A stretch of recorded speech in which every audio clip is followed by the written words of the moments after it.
Vamos a iniciar esto que es derecho de réplica, este espacio que hemos diseñado por parte del Gobierno de México para contrastar las narrativas falsas con los datos oficiales. A unas horas de que inicie la inauguración del Mundial, nos da mucho gusto tener este espacio tan importante para ejercer precisamente nuestro derecho de réplica. Y el derecho que tienen todos los mexicanos, las mexicanas, el pueblo de México, de contar con información que permita opiniones críticas, opiniones plurales.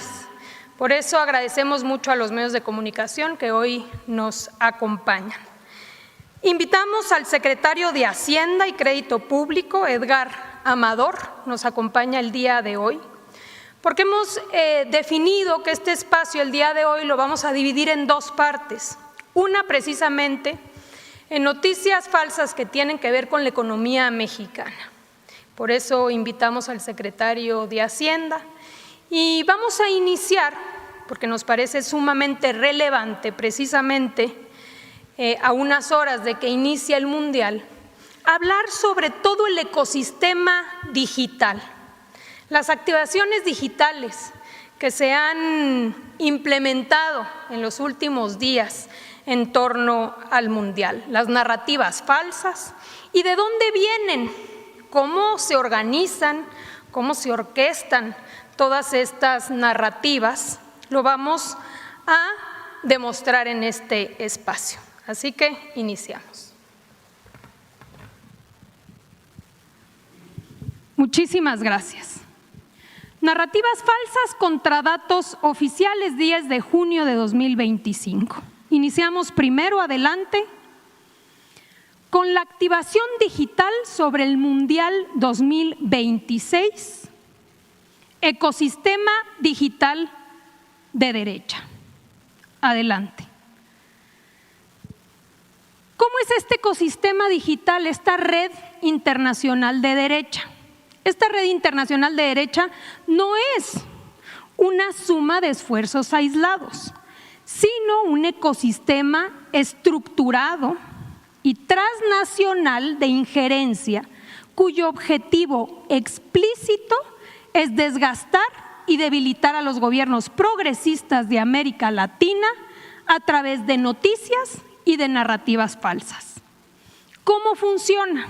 Tiene dos elementos fundamentales. La primera, a través de consultores y operadores políticos transnacionales con antecedentes en Brasil, en Argentina, en España, que trasladan e imponen en nuestro país una metodología de desinformación y de noticias falsas. Y el segundo elemento es que esta operación consiste en activar varios elementos. El primero son medios digitales que ellos mismos crean y que difunden la información falsa. Número 2, pauta publicitaria para amplificar estas narrativas. Número 3, despliegue masivo de bots, trolls y también contratación de servicios de influencers que muchas veces se dedican a otras cosas y que se coordinan para hablar y amplificar la narrativa falsa. Y finalmente, la amplificación por algunos medios tradicionales y también comentócratas de derecha. Adelante. ¿Quiénes son estos consultores políticos transnacionales que operan en nuestro país? Dos principalmente. Fernando Cerimedo, argentino, fundador de La Derecha Diario. Fue estratega digital del presidente de Argentina, señalado por la Policía Federal de Brasil en una investigación sobre redes de desinformación electoral. Y por el otro lado, Javier Negré, español, fundador de EDA TV, OK Diario, RAB Español, The Right News Show, copropietario de la derecha diario, junto con Fernando Cerimedo, ha impulsado la expansión internacional de esta red de medios en América Latina, en Estados Unidos, incluso en Israel, y ha sido condenado por la justicia española por precisamente inventar noticias falsas. Adelante. Fíjense bien, Fernando Cerimedo, en entrevista con Infobae, describe muy bien cuál es el método que implementa en nuestro país, el modus operandi.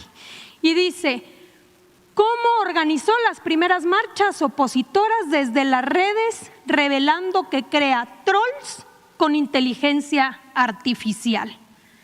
Le preguntan en la entrevista, cuando hablamos de una granja de trolls, ¿de cuántas, más o menos, cuentas estamos hablando? Y él contesta, de 1000 o 2000 cuentas, depende de lo que duren. ¿Por qué de lo que duren? Porque hasta que las plataformas detecten que es falsa.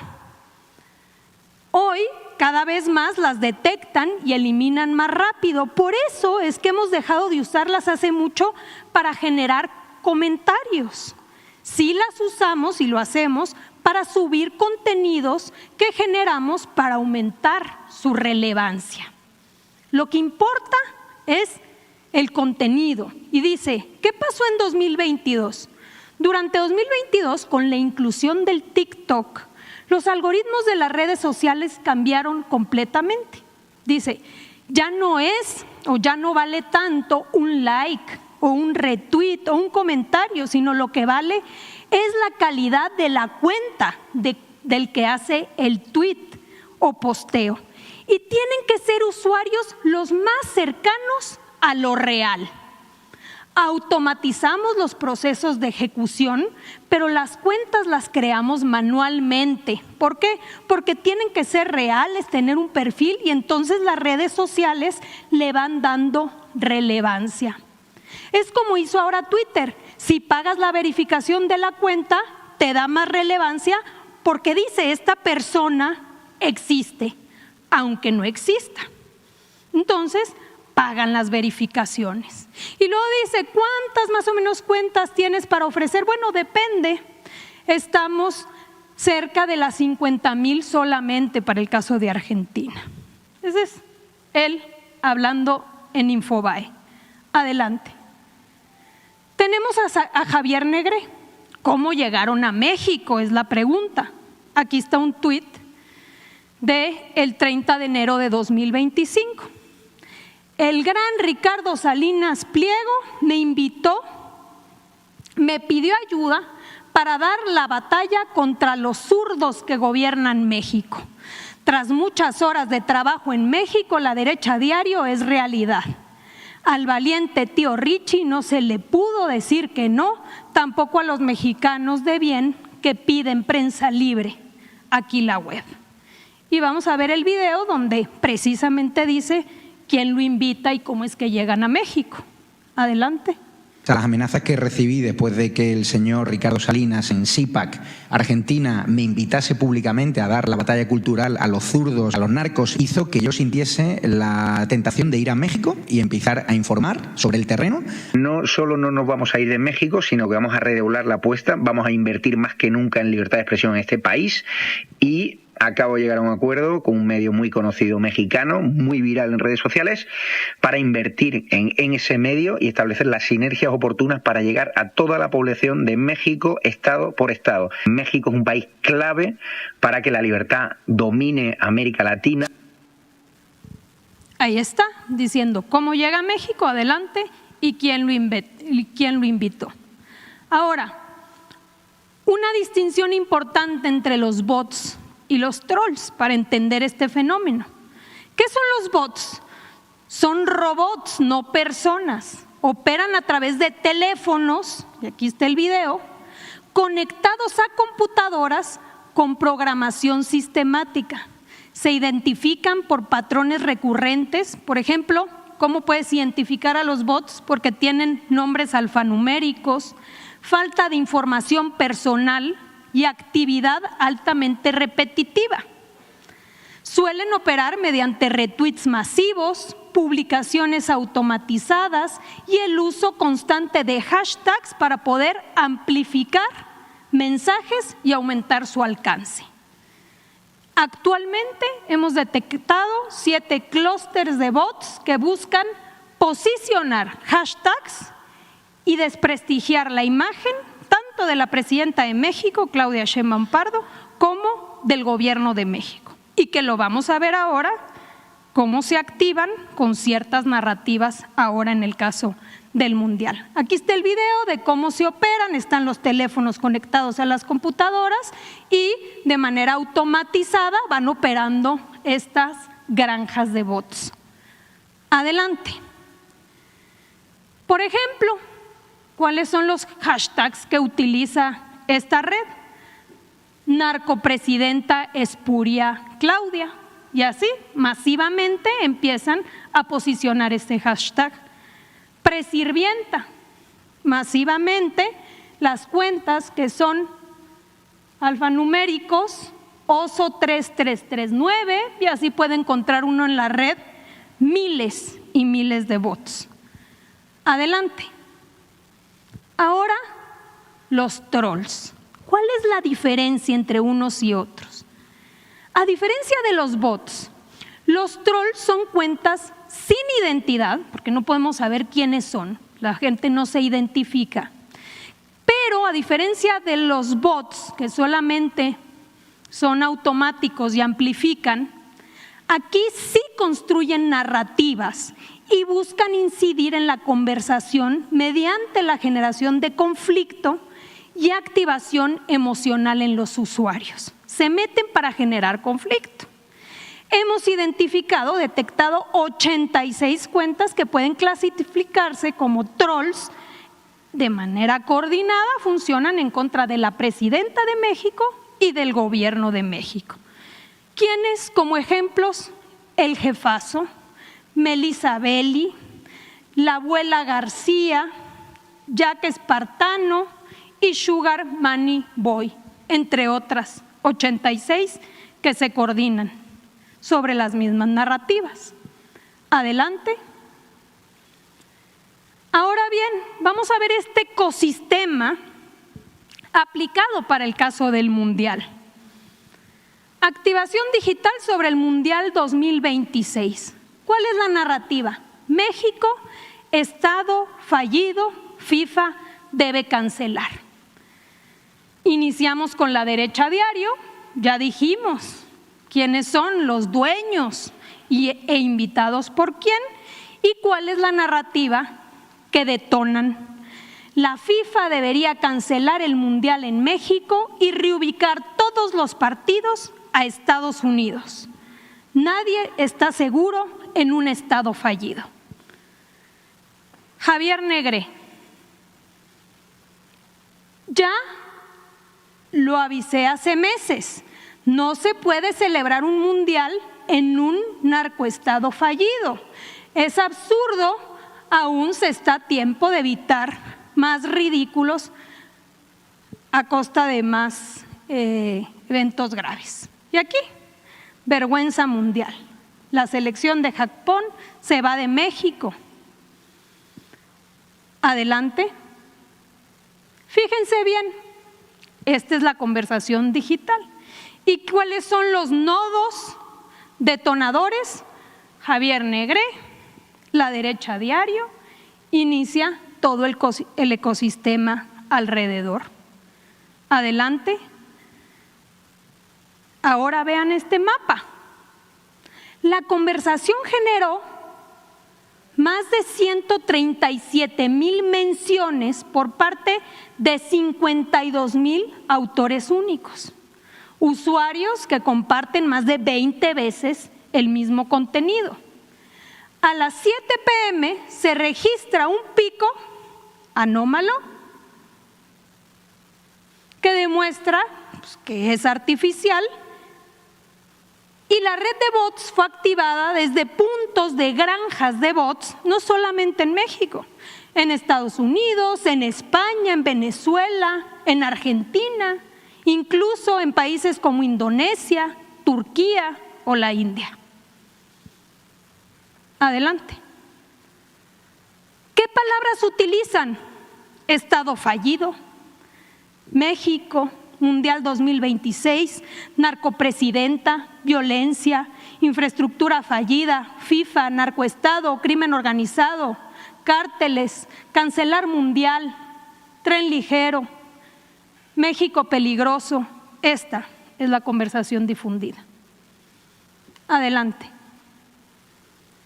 Obviamente, y como es parte de este ecosistema, se alimentan no solamente de bots y de trolls, sino también de comentócratas y a veces medios formales, tradicionales, que alimentan las narrativas. Aquí lo podemos ver. Pedro Ferriz, ¿cuánto más? México es un estado fallido que no puede garantizar la seguridad. José Díaz, igual, dice el activista político, aquí el mundial no debe jugarse en un estado fallido. Emilio Vallejo, lo mismo, esta es la imagen que México ofrece al exterior de cara al mundial, un estado fallido. Luis Pasos, la FIFA está activamente evaluando quitar juegos del mundial a México después del claro show, tal. La misma narrativa. Adelante. Segundo tema a tratar el día de hoy. Inversión en México. Adelante. El Universal. Narrativa falsa. Encienden focos rojos, se estanca inversión en México. Y aquí podemos ver el tamaño de la difusión de esta información. Predomina el pesimismo. Adelante. ¿Qué dice la nota? Afirmación falsa. La inversión está detenida por insuficiencia energética e inseguridad. Dato oficial. Fuente, Secretaría de Energía. Falso. La inversión extranjera directa alcanzó un récord histórico de 23.591 millones de dólares en el primer trimestre de 2026. El portafolio para la prosperidad compartida registra 2.455 proyectos activos, 468 iniciados en 2026. Con la Estrategia Nacional de Seguridad, porque claro, la inversión está detenida por esto y por esto. Con la Estrategia Nacional de Seguridad se registra una disminución de 49% en homicidios dolosos, de septiembre de 2024 a mayo del 26. Si nosotros comparamos la cantidad de homicidios que se cometían diariamente en el periodo de Calderón ahora, en el periodo de Peña ahora, la disminución es más del doble. Adelante. Afirmación falsa, la inversión fija bruta acumula 18 meses cayendo. Dato oficial. Fuente, INEGI. Falso. En marzo de 2026 la inversión fija bruta creció 0.4% mensual con cifras desestacionalizadas. Inversión en maquinaria y equipo creció 3.1%. Señales de recuperación presentes en componentes públicos y privados. Adelante. Afirmación falsa. Existen obstáculos regulatorios que impiden operar con estabilidad. Quizá algunos de ustedes estuvieron en la mañanera del día de hoy precisamente hablando del tema. Fuente Presidencia, aquí en este espacio, se habló que se acaba de publicar hace algunas semanas el decreto que crea la Oficina Presidencial al más alto nivel para promoción de inversiones. Ventanilla Nacional Digital de Inversiones para identificar, realizar y gestionar trámites.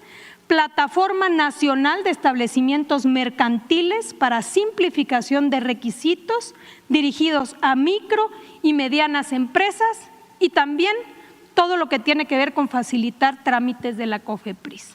Y finalmente, afirmación falsa, Adelante. La reforma judicial agravó sustancialmente el entorno de inversión. Dato oficial, Banco de México. En la encuesta de especialistas del Banco de México, las menciones a otros problemas de falta de Estado de Derecho han disminuido 5 puntos porcentuales en los últimos 3 años, al ubicarse en 9% en mayo de 2026. Esta categoría continúa sin ubicarse entre las principales preocupaciones de los especialistas. Estas dos informaciones para el día de hoy, y si les parece bien, iniciamos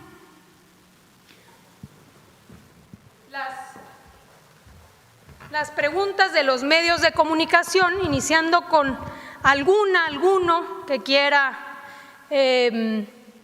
iniciar con nuestro invitado, el secretario de Hacienda, para que él pueda exponer sobre la situación económica. Adelante. Sí, buenas tardes, consejera. Preguntarle al secretario de Hacienda, si me permite, sobre cómo está la situación de la economía en México. Efectivamente, se han planteado estos datos que hoy mismo en la mañanera pues han expresado sobre la inversión, y quisiera en ese sentido saber cuál es la situación económica de nuestro país en el tema de crecimiento, si nos puede complementar más los datos sobre el momento en México.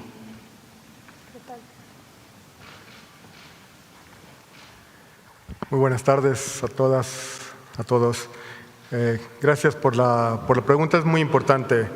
Se ha instalado también esta narrativa, creo que se ejemplifica muy bien en la nota y en la gráfica de la nota, ¿no? Parece ser un estado de alarma, de tonos rojizos respecto de la economía. Hay que poner las cosas en su contexto. La inversión es uno de los componentes de la economía. El componente más importante de la economía es el consumo.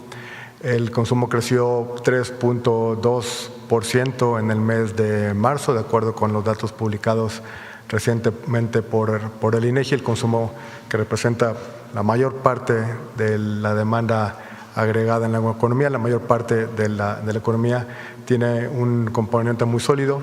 El otro componente es el sector externo. Tuvimos un récord de exportaciones en el mes de abril, un superávit comercial que fue prácticamente 9 o 10 veces superior a lo que estimaban los analistas. Los analistas esperaban un superávit de 400 millones, fue un superávit de más de 4,000 millones de pesos en el mes de abril, con exportaciones superiores al 20%.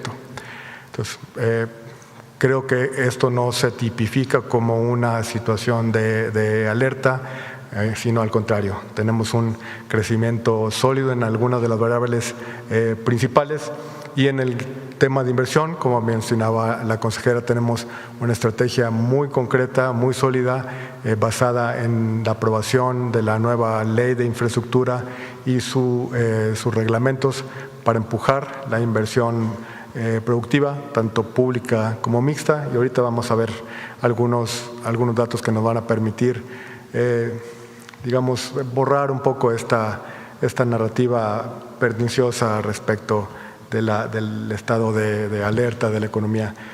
Preparamos aquí algunos datos y queremos cambiar un poco el tono de la narrativa también, porque es importante.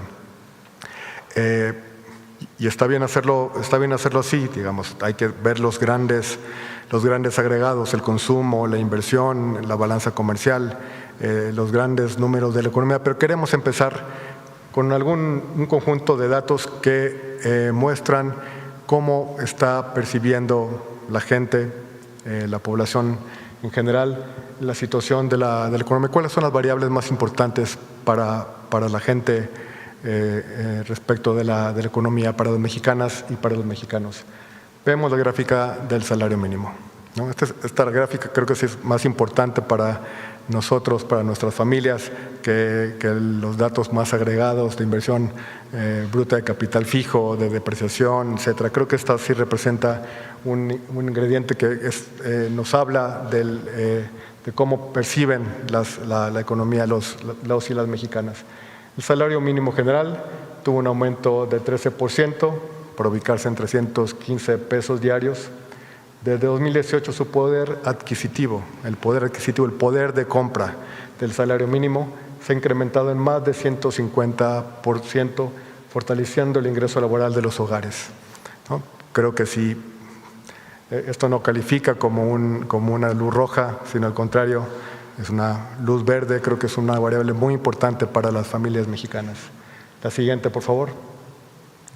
Las remuneraciones a los asalariados como porcentaje del Producto Interno Bruto.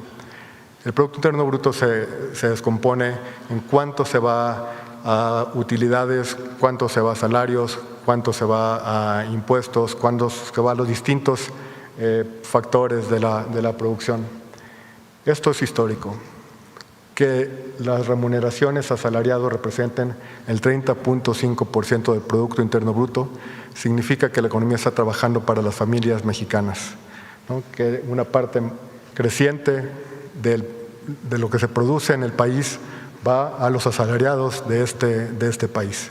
Estos son los datos que también son muy importantes para las mexicanas, para los mexicanos, y que tampoco creemos que califica como una luz roja, sino muy al contrario. Creo que esto es una muestra de cómo el cambio en el modelo económico está enfocado en ayudar a las mexicanas y a los mexicanos. La siguiente, por favor. ¿Por qué se ha logrado lo anterior? Porque el mercado laboral ha funcionado muy bien. Durante muchos años se dijo que la mejora del salario mínimo iba a causar inflación, que iba a causar desempleo porque iban a subir los salarios, iba a bajar la demanda por empleo. En abril de este año la tasa de desempleo se ubicó en 2.6%, uno de los niveles más bajos de la OCDE. La barra verde que está ahí es el 2.6 en México. Vean cómo se compara contra las tasas de desempleo de los países más desarrollados, de los países de la OCDE. Entonces, no es cierto, o no era cierto, ¿no? Resultó ser no cierto, que el aumento en los salarios mínimos, la mejora en la distribución del ingreso afectaba el mercado laboral. Parece ser, aquí están los datos, que es al contrario. La siguiente, por favor. Este dato también es muy importante y creo que debemos de difundirlo de mejor manera. Esta es la pobreza laboral. ¿Qué es la pobreza laboral? Aquella población que trabaja y que está por abajo de la línea de pobreza. Eso significa que el salario, a pesar de que estaban empleados, no era suficiente para sacarlos de la línea de pobreza, ¿no? Estamos en mínimos históricos. Nunca antes la pobreza laboral había sido tan baja en México. Estos datos, estos indicadores son los que también debemos de comunicar, son los indicadores que tienen que ver con la gente, con las familias, con los jóvenes, con los trabajadores y las trabajadoras de este país. Creo que esta es una muestra muy importante que, más allá de las grandes variables que, de nuevo, por supuesto que tenemos que atender, esta es una muestra de que el modelo está funcionando para quien debe de funcionar, para las mexicanas y los mexicanos. La siguiente, por favor. La consejera platicaba sobre el esfuerzo concertado, voluntario, para mantener anclada la inflación. ¿Por qué es importante mantener anclada la inflación? Porque claramente afecta el poder de compra de las familias. Los economistas suelen decir una frase: el mejor momento para combatir la inflación es antes de que resurja. Entonces, era muy importante atacar a la inflación antes de que repuntara. Por eso, la estrategia para estabilizar para ordenar el mercado energético, el mercado de las gasolinas. La gasolina regular se encuentra en promedio nacional 23.7, por abajo de los 24 pesos. En los mercados internacionales el mismo octanaje se encuentra en el equivalente a 28.7 pesos. Es el esfuerzo que ha permitido, mediante la concertación, mediante el diálogo, anclar y estabilizar el precio de los combustibles y con ello evitar que haya un resurgimiento de la inflación. Ayer el INEGI publicó el dato de inflación. La presidenta lo presentó en la conferencia de esta mañana. Regresamos por abajo del 4% contra los pronósticos de muchos. Hoy salió la inflación en Estados Unidos está en 4.2, en México está en 3.94, ¿no? Entonces, creemos que poner el acento en la economía de las familias es una parte tanto más importante que esas grandes variables. La siguiente, por favor. Tenemos aquí la inflación general. El Banco de México, como funciona, busca estabilizar inflación en 3% más un margen, que es más 1%, menos 1%, es esa franja gris que está ahí, debido a un conjunto de perecederos, el jitomate, la papa, cebolla, algunos perecederos que tuvieron condiciones muy concretas. Se escapó un poco brevemente, poco más de 3 meses del margen de variabilidad, pero este conjunto de acciones que se hicieron para atacar el resurgimiento de la inflación antes de que repuntara, creo que tenemos este comportamiento y estamos creando las condiciones para que haya de nuevo estabilidad de precios dentro del margen de variabilidad del Banco Central. La siguiente, por favor. Creo que los equipos de la Secretaría de Economía, los compañeros encargados de la negociación comercial, directamente la presidenta, han tenido un logro muy importante. Estos son datos del US Census Bureau, la Oficina de Estadísticas de los Estados Unidos, que muestra el arancel efectivo, es decir, el efectivamente pagado por el comercio exterior de Estados Unidos con sus principales socios comerciales. México tiene, a pesar de el ruido y esta conversación, tiene uno de los aranceles efectivos más bajos en el mercado estadounidense, lo que ha ayudado a que nos convirtamos en el socio comercial más importante de los Estados Unidos. Siguiente, por favor. ¿Para qué nos ha ayudado este resultado? Vean los datos de exportaciones. Eso es el periodo de enero a abril para cada año. A pesar de la complejidad, de la recomposición de la política comercial de Norteamérica, la economía mexicana ha logrado de manera bastante exitosa, utilizando su flexibilidad, su competitividad, adecuarse, creo que muy bien, a las nuevas condiciones y muestra su capacidad competitiva,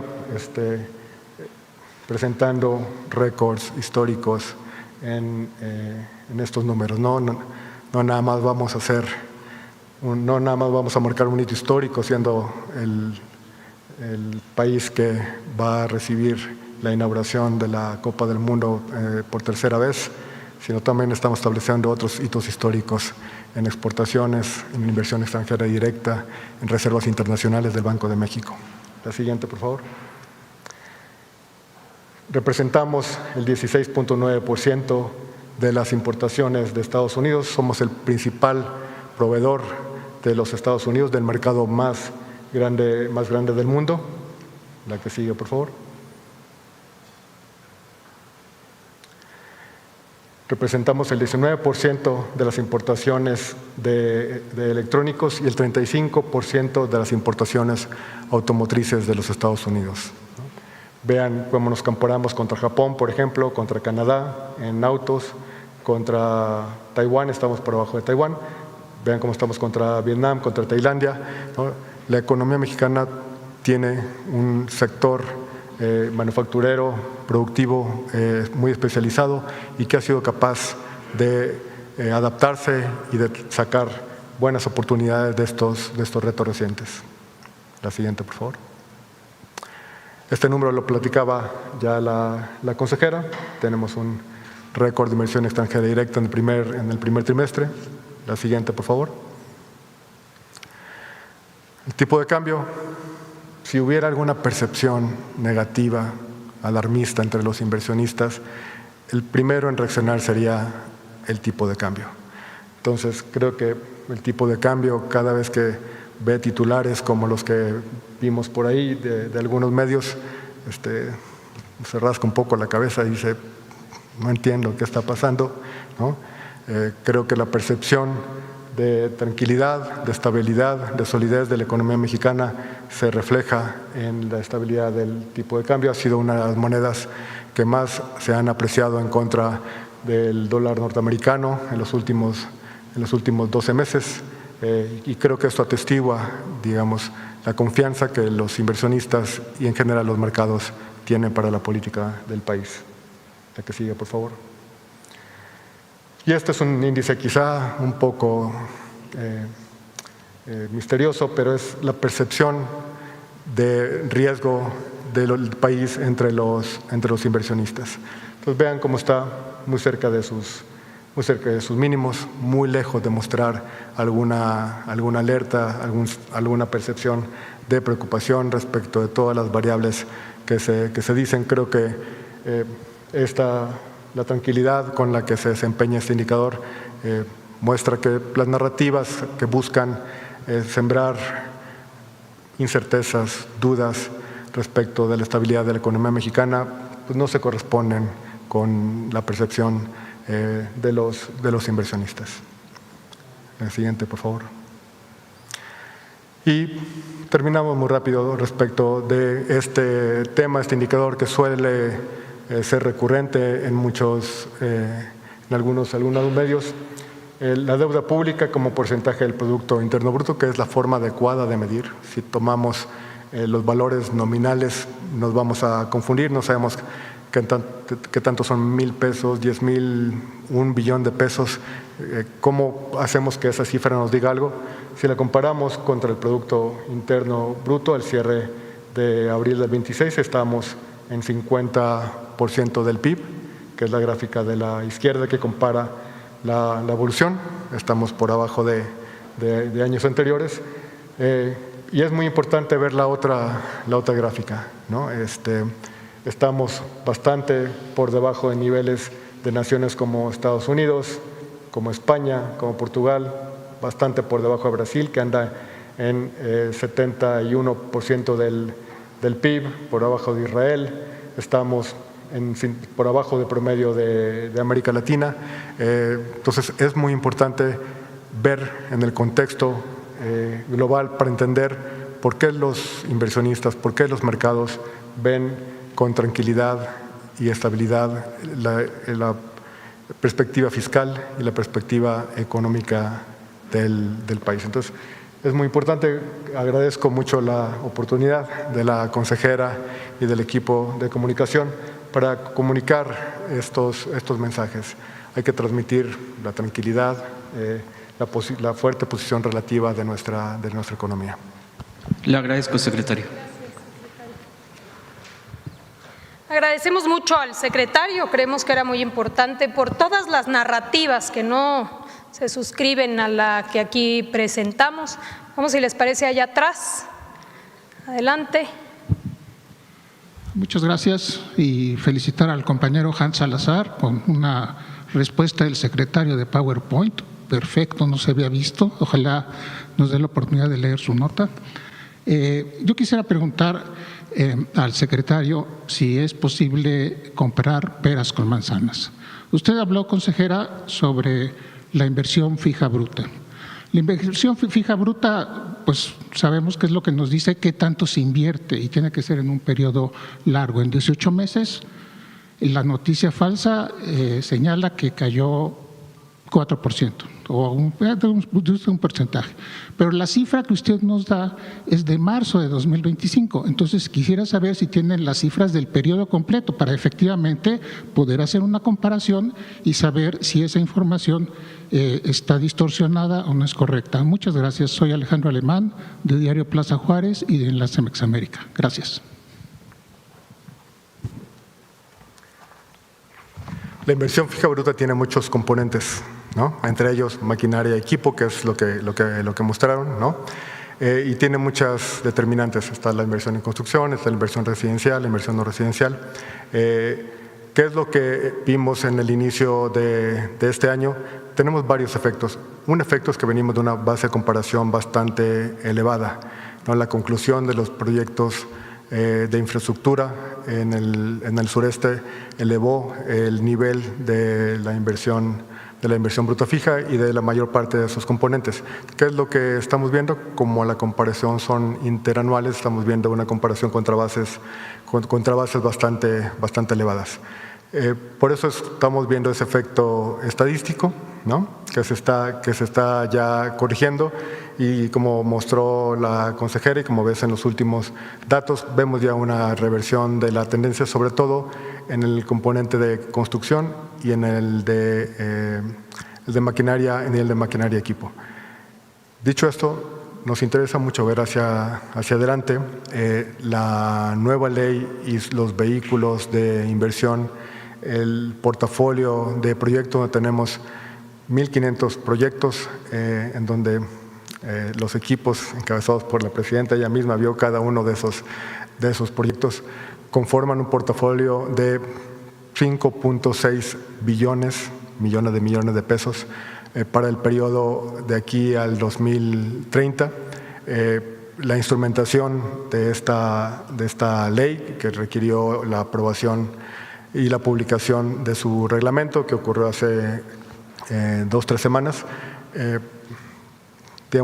modificó el calendario de la inversión, pero ya están las licitaciones en curso y vamos a ver una estrategia muy ambiciosa en la inversión bruta fija por parte del gobierno federal y también en proyectos mixtos.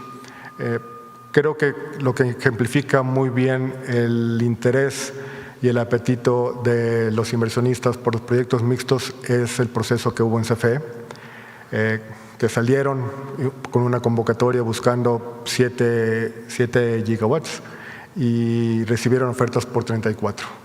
Asignaron un poco más de 8, pero recibieron 5 veces más de lo que habían solicitado. Esta estrategia de proyectos mixtos que se encuentra en la ley, creo que es una muestra, es una ilustración, un buen ejemplo del interés que están despertando ya entre las empresas, inversionistas, constructores, para incorporarse a este esfuerzo que va a ser muy importante, donde el 51% del portafolio va a ser justamente energía, ¿no? Entonces, nos cuesta trabajo cuadrar de repente que nos digan en algunas notas que el tema es energía. El 51% del portafolio de proyectos en marcha es justamente energía. Entonces, lo que estamos planteando es que empieza a subir, pues. Ese sería con esta cifra sí, que se dio en agosto, empieza a subir. Ojalá nos hubieran presentado el ciclo completo para ver lo que usted nos está explicando, que hubo una fuerte inversión y empezó a bajar porque esas inversiones ya no se dieron y que ahorita viene un ciclo nuevo. Un ciclo nuevo. Pero entonces el punto es que sí va bajando la inversión fija bruta por la explicación que nos está dando, ¿es correcto? Correcto. Si nos invita la consejera para la próxima, la traemos. Claro que sí, con mucho gusto. Vamos acá. Buenas tardes, consejera. Yulia Bonilla, del periódico La Razón, y al mediodía con Javier Solórzano. Aprovechando la presencia del secretario y en el marco de la marcha que mantiene la Coordinadora Nacional de Trabajadores de la Educación, consultar, pues la coordinadora se ha mantenido en resistencia con las propuestas que ha presentado el gobierno federal, pero en este sentido consultar con el secretario si hay la capacidad financiera o no para dar ampliaciones a las respuestas y las ofertas que se da a la coordinadora, porque también han señalado y puesto en duda desde la coordinadora pues las afirmaciones que ha dado el gobierno, como por ejemplo que derogar la ley del ISSSTE de 2007, la reforma, pues costaría 20 puntos del PIB. Entonces, si pudiera esclarecer este contexto, si realmente resulta imposible en el corto, mediano y largo plazo, pues esta medida que exige la CENTE. A ver, le damos la palabra ahora al secretario. Solo recordar que hemos creado este espacio precisamente para que podamos hablar no de los temas en general de coyuntura, que hay todo un espacio todos los días en la mañana con la presidenta de México, que abre un diálogo circular precisamente para establecer posiciones desde la presidencia en todos los temas. Y este tema pues ha sido un tema recurrente que se ha tocado y preguntado con la titular del Ejecutivo, y obviamente ella es la que lleva la posición. Como sabemos, también hay una mesa de negociación aparte de la secretaria de Gobernación y el secretario de Educación Pública. De todas maneras le paso la palabra, pero sí la idea de este espacio es poder pues establecer que las preguntas estén en torno a lo que aquí estamos presentando. ¿Por qué es importante señalar esto? Porque vamos a ir invitando a los diferentes titulares para que se pueda dar incluso hasta debate sobre temas que se presentan como noticias falsas en los medios de información, y que nosotros establecemos un método para señalar nuestro derecho de réplica. Pero adelante, secretario. Gracias, consejera. Sí, ¿no? Sobre el tema, ¿no? Yo respondería que el efecto de atender dicha propuesta pues no se encuentra contemplado en el presupuesto de este año, ni en la programación, digamos, para la programación de los siguientes años. Deberíamos, en su caso, hacer ese ejercicio, pero las órdenes de magnitud de esa propuesta son las que se han mencionado en este espacio. La coordinadora ha puesto en duda, principalmente en ese sentido era la pregunta, si pudieran ahondar en la explicación, porque ellos mismos ponen en duda y han estado insistiendo en este discurso de que no es cierto que impacte tanto o represente 20 puntos del PIB la derogación de esta reforma. El gobierno federal es muy transparente respecto de la divulgación de los datos del presupuesto. Tú puedes revisar el presupuesto partida a partida y peso a peso. Entonces creo que es muy fácil inferir, digamos, los posibles efectos checando las órdenes de magnitud que están en el presupuesto. Gracias. Adelante. Y luego vamos a sacar la derecha, que ya los dejamos. Gracias. Buenas tardes. Daril Rodríguez, de la revista Contralínea. Justamente ahondando en esta presentación que hoy nos muestras, consejera, me gustaría hacer unas precisiones, unas consultas sobre justamente estas cuentas que se han identificado como bots, trolls o incluso personas que se dedican a replicar campañas de odio, y que también pues me gustaría conocer si estas cuentas han participado en otros momentos, como por ejemplo las convocatorias de la llamada Marea Rosa, que encabezó en su momento Claudio X.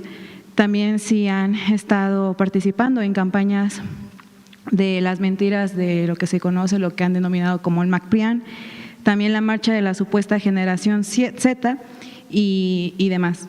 También en otro momento me gustaría conocer si ya han identificado si estas mismas cuentas participan en otras campañas internacionales justamente para ir desestabilizando a gobiernos como el de Lula o el de Petro, y si van a investigar de dónde viene el financiamiento para esas campañas sociodigitales. Sí, muchísimas gracias. En efecto, no es la primera vez que vemos a este ecosistema que se pone en operación. Hoy queríamos demostrar un ejemplo, pero también mostrar el modus operandi, porque puede ser que alguien se confunda y piense, pues a lo mejor esto es genuino, ¿no? Son personas inconformes, que se están expresando a través de las redes sociales. Entonces es muy importante que la gente conozca cómo operan estas redes, que no solamente están en México, sino que ya se han venido tejiendo a través de una red internacional de derecha en diferentes países, y que tienen una metodología y que son personas, consultores, que esa metodología la han implementado en otros países de América Latina y que dicen tener el método para desestabilizar a un gobierno. Incluso dicen, ya lo hemos logrado y tenemos ejemplos, lo vamos a lograr en México. Los buscan, los contactan y vienen y implementan la receta del libro. Y aquí les mostraba cuál es la receta. Dicen, primero crear estos medios de comunicación o páginas digitales que funcionan como supuestos medios de comunicación, replican la mentira y luego generan todo un ecosistema. Ya decíamos, a través de pagar pautas, de trolls, de bots y también de influencers que se dedicaban a yoga o a temas deportivos y que de repente los vemos alineados precisamente difundiendo los mismos mensajes. Y también a la par muchas veces de medios o de periodistas o también de comentócratas que se unen a las mismas narrativas. Entonces, en efecto, no es la primera vez, lo vimos quizá de manera muy clara en el tema de la generación Z, que ya tiene meses, pero que es muy buen ejemplo. ¿Por qué? Porque se creó todo un ecosistema o una narrativa artificial con videos de inteligencia artificial, supuestamente jóvenes, inconformes con el gobierno, que estaban convocando una manifestación, que estaban inconformes, y lo empezamos a ver y parecía que era genuino en todo el país, convocando una marcha, generación Z. Entonces empezó a replicar y a generar la percepción, porque a eso juegan, a generar una percepción que no es real, y todo a través de noticias e información falsa. Bueno, vimos después el resultado. Lo bueno de ese ejemplo es que pudimos demostrar, una vez llegada la fecha y la hora de la marcha, pues que no llegaron más que los mismos de siempre, que estaban lejos de pertenecer a la generación Z y que eran precisamente los mismos que han participado en su momento en la marcha rosa y la oposición, digamos, mexicana. Entonces, sí, en este caso lo vemos concretamente en el caso del Mundial. ¿Por qué no aprovechar el Mundial para establecer, no solamente en México, sino difundir a nivel mundial un supuesto estallido fallido, que es absolutamente falso y que es en realidad una narrativa creada por el mismo ecosistema para desprestigiar a la presidenta de México, al gobierno de México, precisamente porque creen que estos son los mecanismos que les han funcionado en otros lados. Pero aquí lo importante de estos espacios es mostrarlo, demostrarlo, porque no es que opinamos. Aquí cada miércoles les vamos a ir mostrando este ecosistema relacionado con las noticias falsas, porque todas las semanas de manera coordinada agarran temas, agarran hashtags, agarran noticias falsas y las difunden de la misma manera. Entonces, este es un ejemplo precisamente porque estamos a unas horas de que inicie la inauguración del Mundial en esta ciudad y es evidente que han venido armando esto no de hoy, algunos tweets vienen desde febrero. Desde febrero van generando la percepción del Estado fallido y van haciendo estas menciones de debería cambiar la FIFA la sede del Mundial y llevarse todos los partidos a Estados Unidos. Esa es una narrativa que después es compartida no solamente por los trolls y por los bots, que insisto, los trolls siempre son los mismos, estos que les mostré aquí, son los mismos. Cualquiera de ustedes que quiera hacer una mínima investigación es cosa de que se meta, a ver si quieres pónmelos. Pero son un ejemplo, son 86. Pero cualquiera de ustedes que se meta a ver qué difunden estas cuentas y absolutamente todos los días, a todas horas, difunden información en contra del gobierno y de la presidenta como generadores de contenido, porque no son bots, son trolls, no se sabe quiénes son, no hay identidad. Eso sí, todas verificadas, porque ya escuchamos al estratega que dice, de lo que se trata es que parezcan reales, humanizar las cuentas. Ya no, el algoritmo ya no premia cuando es evidente que se trata de cuentas falsas. Entonces ahora el trabajo de ellos ha consistido en tratar de humanizar cada vez más. Y sí habrá esta investigación al financiamiento que ya está operando en este tipo de campañas. Y justo con lo que menciona sobre los bots y los trolls, ¿no han evaluado la posibilidad de que pueda haber una alianza con las plataformas digitales, por ejemplo Meta o X, para que en su momento se le dé mayor agilidad a la identificación de estas cuentas y con ello se baje pues estas cuentas que al final le terminan replicando puras mentiras y que no son reales? Pues quizá habría que evaluar, porque también habría que evaluar qué tanto tiempo y recursos se tiene que estar invirtiendo para bajar estas cuentas que ellos al día siguiente vuelven a crear. Entonces, ¿qué tanto vale la pena una lucha de esa naturaleza? Es como, ¿por qué no crear bots? O porque no se trata de esa guerra, sino de lo que se trata precisamente es de evidenciar el fenómeno, porque entonces ya es distinto. Quien ve algo en redes y empieza a ver un hashtag, está en tendencia tal cosa. Ya es distinto cuando sabes que atrás de esa tendencia, ponte el video de los teléfonos, no son personas, son teléfonos conectados a computadoras. Fíjense cómo funciona. No sé si no lo puedes poner en toda la pantalla, pero bueno, ahí están los teléfonos. Se conectan a las computadoras y fíjense cómo son cientos de cuentas las que todo el tiempo están replicando los mismos mensajes. Y claro, las mismas plataformas se han venido complejizando diciendo, bueno, si es el mismo fenómeno o no hay contenido adicional y solamente retuitea y tal, entonces lo que tú dices, podrías denunciarla y ellos evaluarla y bajarla. Pero siempre va a ser un debate de pues cuánta gente necesitamos haciendo ese trabajo en lugar de estar trabajando en beneficio de la gente y haciendo políticas públicas que realmente impacten y transformen.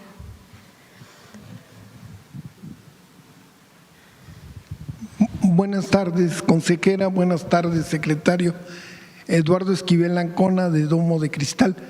Yo le quisiera preguntar, ante estos números, se me hace injusto que Standard & Poor's degradara la calificación de la deuda soberana de México.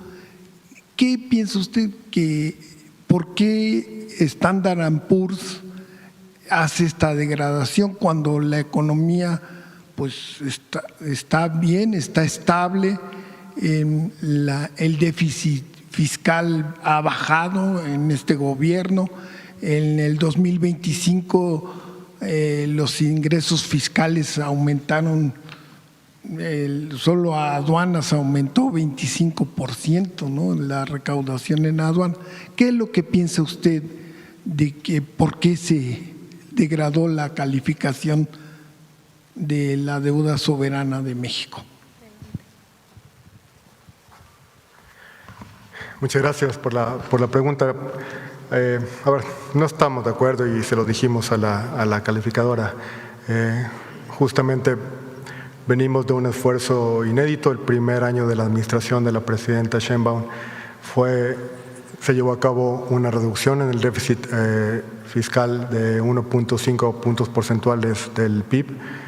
Esa es la reducción más amplia en más de 3 décadas. Fue incluso superior a la que ocurrió, por ejemplo, en el 95, después del choque de la moneda. ¿En qué condiciones se dio aquel ajuste? El desempleo subió arriba del 10%, hubo una devaluación catastrófica del peso mexicano, hubo una reducción de la estructura del gobierno, es decir, hubo un choque económico muy fuerte, ¿no?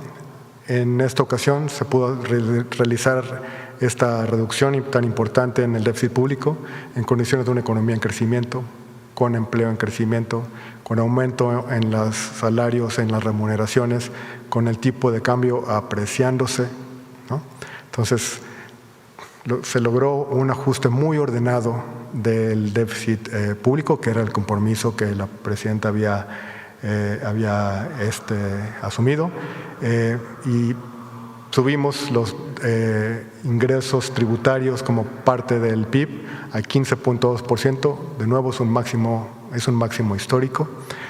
Hicimos grandes esfuerzos del lado de la recaudación, grandes esfuerzos del lado del gasto, se tradujo en una reducción inédita del déficit público. Y bueno, pues así se reaccionó por parte de las calificadoras, ellos tendrán su metodología, nos cuesta trabajo encontrar la racionalidad detrás de esta aseveración. Más allá de esto, nuestro compromiso es con la estabilidad fiscal del país. Mantenemos el compromiso de mantener finanzas públicas sanas, métricas de deuda y de déficit estables. ¿Qué quiere decir estables? ¿Qué quiere decir sostenibles? Que no representen una carga para la economía ni para los mexicanos, ¿no? Que la política fiscal del país ayude a la economía de los mexicanos y que no sea una carga para la economía familiar. Creo que esos datos que mostramos, ¿no? Donde estamos por debajo de los promedios internacionales, estamos en una senda de estabilización de estas métricas y hacia adelante el compromiso es de ir reduciendo los déficits para llegar a una estabilidad en las medidas de déficit y de deuda. Todo esto más, digamos, la estrategia de inversión y de crecimiento se les presentó, ellos tendrán sus metodologías, estamos seguros de que los resultados que vamos a ver en los siguientes meses vamos a recuperar la calificación y la perspectiva crediticia del país en el mediano plazo. Muchas gracias. Esto se lo pregunto porque en las redes sociales Mario de Constanzo festinó y varias gentes, pero no hay argumentos, yo no veo argumentos. Bueno, ellos tienen su historia, ¿no? Estas calificadoras con los bonos subprimes que hicieron en el 2008 la crisis inmobiliaria en los Estados Unidos. Muchas gracias. Al contrario, gracias a ustedes.